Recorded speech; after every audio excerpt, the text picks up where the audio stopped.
उत्तर प्रदेश सरकार की नीतियों के कारण आखिरकार आज 102 और 108 एम्बुलेंस ठप होकर सड़कों पर खड़ी हो गई हैं। जी हां, आपको हम बता दें कि इन दिनों उत्तर प्रदेश सरकार ने लगातार निजी कंपनियों को टेंडर देना बड़ी बहादुरी का काम मान रही है। इसी टेंडर प्रक्रिया को लेकर एम्बुलेंस संचालित कर रही पुरानी कंपनियों का टेंडर रद्द कर दिया गया और नई कंपनी को उत्तर प्रदेश की भाजपा सरकार ने टेंडर दे दिया। लेकिन यूपी के महान सरकार ने यह एक बार भी नहीं सोचा कि अचानक टेंडर रद्द होने से आम जनमानस समेत एम्बुलेंस संचालित कर रहे कर्मचारियों के ऊपर कितनी परेशानियां आ जाएंगी। ऐसा करने से पहले प्रदेश सरकार ने एक बार भी नहीं सोचा कि जनता तो पहले से ही परेशान है, पहले से ही परेशानियों का सामना कर रही है।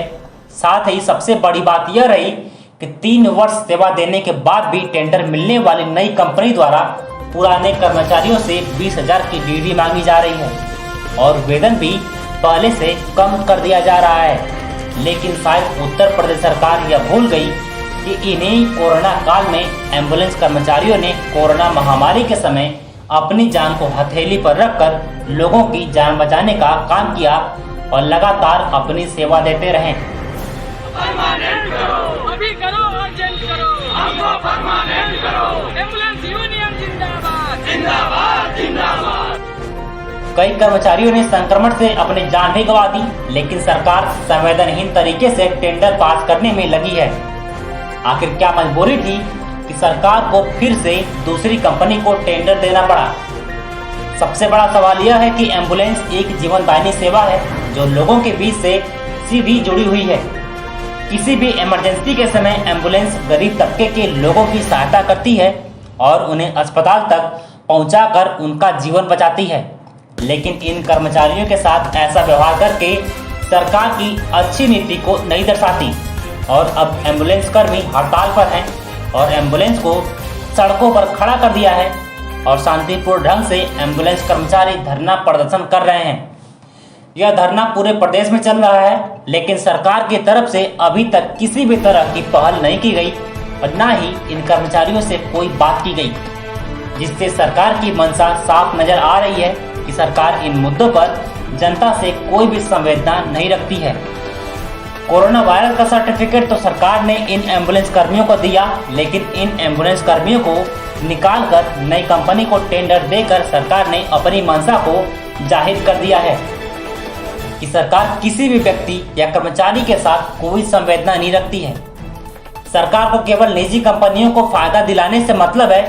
अब सुनिए कि किस तरह से कर्मचारियों को परेशान किया जा रहा है और तंग आकर कर्मचारी किस तरह का आंदोलन कर रहे हैं। सर्वप्रथम मेरा नाम राजीव कुमार शर्मा है। मैं जीवनदानी संघ से आजमगढ़ का जिला अध्यक्ष हूँ और ये जो हड़ताल हुई है प्रदेश व्यापी हड़ताल है, ना कि केवल आजमगढ़ में गाड़ियाँ खड़ी हुई हैं। और ये प्रदेश व्यापी हड़ताल होने का मात्र एक रीज़न है कि हमारे 250 कर्मचारी 250 एम्बुलेंस पे 1200 कर्मचारी एलएस एडवांस लाइफ सपोर्ट पे थे। उनको कंपनी चिकित्सा और जीबीके अभी तक तो एडवांस लाइफ सपोर्ट का टेंडर जीबीके के पास था, तो जीबीके चला रही थी, कोई आपत्ति नहीं थी। अब इसका टेंडर योगी जी की सरकार में दे दिया गया चिकित्सा हेल्थ केयर को। अब चिकित्सा हेल्थ केयर जो है हमारे कर्मचारियों को समायोजित करने के लिए तैयार भी हो रही है, तो वो कह रहे 20,000 रुपये की डीडी दीजिए आप और प्लस 10,700 रुपये आपको वेतन दिया जाएगा। ये बताइए 12,700 रुपये हमको वेतन मिलता है, हम 10 मतलब निरंतर वेतन आगे बढ़ता है, हम लोगों का वेतन कम होता जाता है। अब बताइए 12,725 से हम 10,725 पे कैसे ड्यूटी कर लें। कुल मिला जुला कर एक तरह से सीधी तरह से घूस मांगी जा रही है और वेतन भी कम किया जा रहा है। और अगर आप लोग नहीं देते हैं तो वो कंपनी क्या करे? वो कंपनी हम लोगों को समायोजित नहीं कर रही है। और सर्वप्रथम इनको सबसे पहले ये एडवांस लाइफ सपोर्ट के कर्मचारी थे, ये 3 साल कंटिन्यू 4 साल ड्यूटी किए हैं, इनको हर जगह वरीयता मिलनी चाहिए, उनकी सैलरी उससे अच्छी होनी चाहिए। ये कोरोना जैसी महामारी में दिन रात लग के हमारे बहुत से भाई कोरोना पॉजिटिव हुए, बहुत से भाई शहीद भी हुए और आज तक उन शहीद भाइयों को 50 लाख का बीमा राशि योगी जी और मोदी जी लागू किए थे। कब मेरे एक भी भाई को 50 लाख का लाभ नहीं मिला है। क्या लगता है सरकार केवल कर्मचारी विरोधी काम करते लगातार? वर्तमान में हमारे एम्बुलेंस कर्मचारियों का इतना शोषण हो रहा है जिसकी कोई सीमा नहीं है। हम लोग एकदम परेशान होकर आज हम लोग कभी इमरजेंसी सेवा बाधित नहीं करना चाहते हैं। हम जानते हैं कि हम जीवन रक्षक कार्य कर रहे हैं। अगर आज एक घंटे भी गाड़ी खड़ी हो जाएगी तो आम जनमानस को नुकसान होगा। उसको देखते हुए मैंने आजमगढ़ ज़िले में हर तहसील में 8 एम्बुलेंस छोड़ा है। 8 तहसील 8 एम्बुलेंस मेरी हर तहसील पे चल रही हैं, जिससे आम जनता को कोई नुकसान ना हो। वो इमरजेंसी केसेज करेंगी।